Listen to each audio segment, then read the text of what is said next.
This is the cocktail life. So is this. Vodka martini, shaken, not stirred. This, however, is not.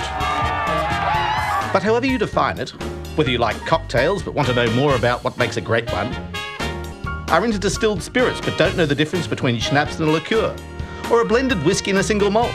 The scotch on the rocks, please. Any scotch will do. Glenlivet, Glenfiddich perhaps, maybe a Glengow, any Glen. Or have a refined palate and a nose for the finest spirits in the world. Whatever you're into, you've come to the right place.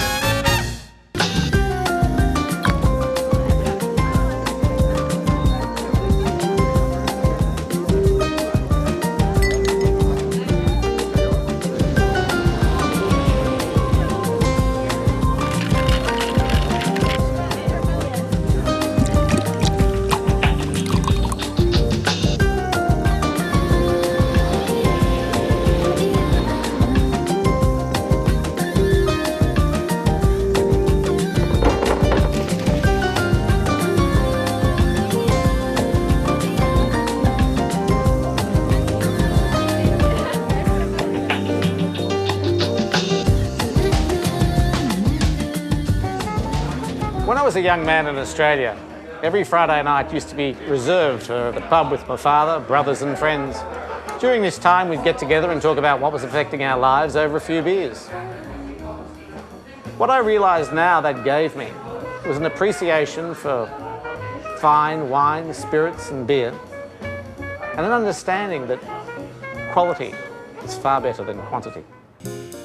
Into the Drink, a series of programs for television, is designed to take our viewers on a similar journey. A journey that instills an appreciation for the quality of premium and super premium spirits and the right way to enjoy them. On this DVD are segments of 2 different episodes. One demonstrates how we'll approach the making of a spirit, in this instance vodka.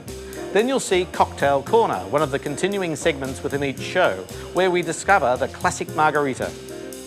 So enjoy this taste of Into the Drink with me, Paul Hogan.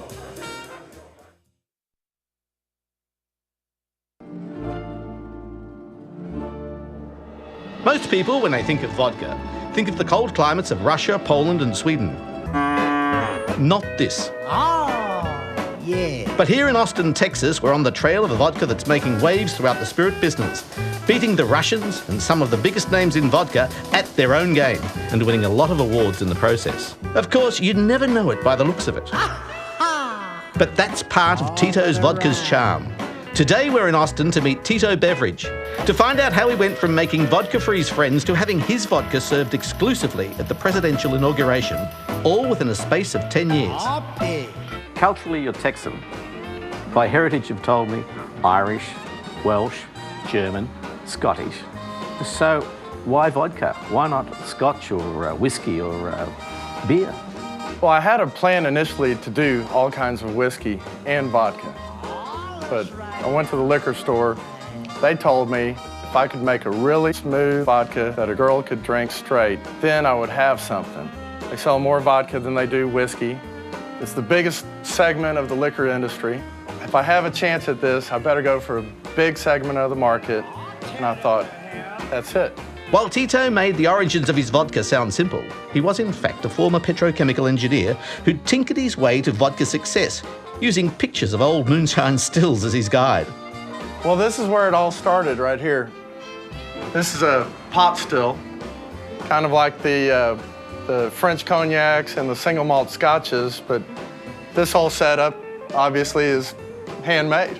A fascinating room. It's where engineering meets carpentry meets masonry. Might not look like much, but it produces some really fine liquor out of this still right here. What happens is you boil your alcohols, they come over the swan neck, go through a condensing coil, and so they basically go liquid to vapor and then back to liquid again. I built this when I didn't have any cash, and so I kind of scrapped them together functionally, whereas the new distillery is built just with everything that I ever wanted. Faster than you can say absolute, Tito has gone from a small distillery that produces a few thousand cases a year to an operation capable of producing 500,000 cases a year. So what is it that you put into your vodka that makes it so famous and successful? Well, my vodka is made out of 100% corn. People think that it's made out of potatoes, but most vodka is made out of grain. How many from corn? You know, I don't know for sure, but out of tasting everybody else's, I think that mine might be the only one out of corn. To answer your question, it's really what you take out of it that makes it so good. Finally, it was time to taste what made Tito's so special, starting with the unfinished product. What have we got in here? This is the high proof after the last distillation, and this is between 180 and 190 proof. So what takes it from 180 to the normal proof of 80, the normal vodka we drink? We just do that with water. The water here is really great here in Austin. It comes through limestone, and you add it to the alcohol, it actually just mixes right up. It's just beautiful. Well, do you want to try some? Oh, I think so. Let's do it. I'm just going to give you a little dab here. I wouldn't take a big sip. Cheers to your health. What you taste when you taste 180 proof vodka is the essence of the spirit, so pure it evaporates off your tongue. I was anxious to taste the finished product. Cheers. Cheers. It was really delightful. A smooth vodka with a hint of pepper, perfect for a Bloody Mary, a martini, or even straight. So whether it was the limestone purified Austin water or the fact that Tito distills his vodka at least 6 times, we had discovered that in the world of super premium, beautifully packaged vodkas, you can't always judge a vodka by its label. I try to just make the world's best vodka and keep the quality the same every time. I don't make a fancy package or anything because you drink the vodka and you don't drink the glass bottle. So there you have it from here at Tito's Handmade Vodkas in Austin, Texas. This was Into the Drink, and I'm Paul Hogan. Cheers.